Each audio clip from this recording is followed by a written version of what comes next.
মহিলা দোকানের অপোজিট সাইডেই বসেছিল, কোনো মিথ্যা নেই। উনি অপোজিট সাইডে যখন বসেছিলেন তো বোমটা ফাটার সাথে সাথে উনি উঠে এলেন।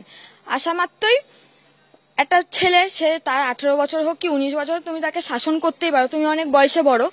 আসা মাত্রই কলার ফলার ধরে কান ধরে উঠবস কর, সাথে সাথে কান ধরে বলা হলো কি যে ভুল হয়ে গেছে।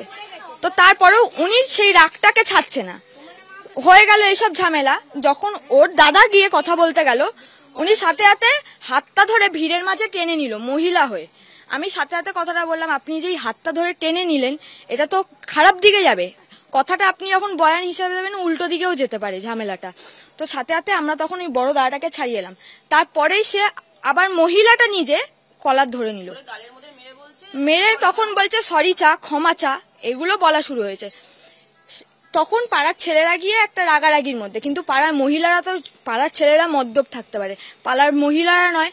তো মহিলারা তখন সাথে সাথে গেছে, গিয়ে ছাড়াছাড়ি হচ্ছে, ওরা দৌড়ে দৌড়ে ওপরে উঠে গেল। আমরা রাগারাগিতে কোলাপসারি গেট ধরতেও পারি, সেটা নিয়ে কোনো ইয়ে না।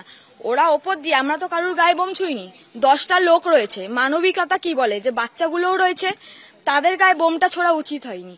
সাথে তো পাশেই রয়েছে ও একটা বাচ্চা, পুরো শুয়ে কাতরাচ্ছে, ক্ষতিটা তো ওরও হতে পারতো। আপনাদের ক্ষতি হয়েছে, আপনাদের ক্ষতি হয়েছে, কেউ হাত ধরে টেনেছে, কেউ লাগাতে লেগে গেছে, কিন্তু 5টা বাচ্চার তো আমাদের ক্ষতি করার কোনো ইন্টেনশন ছিল না।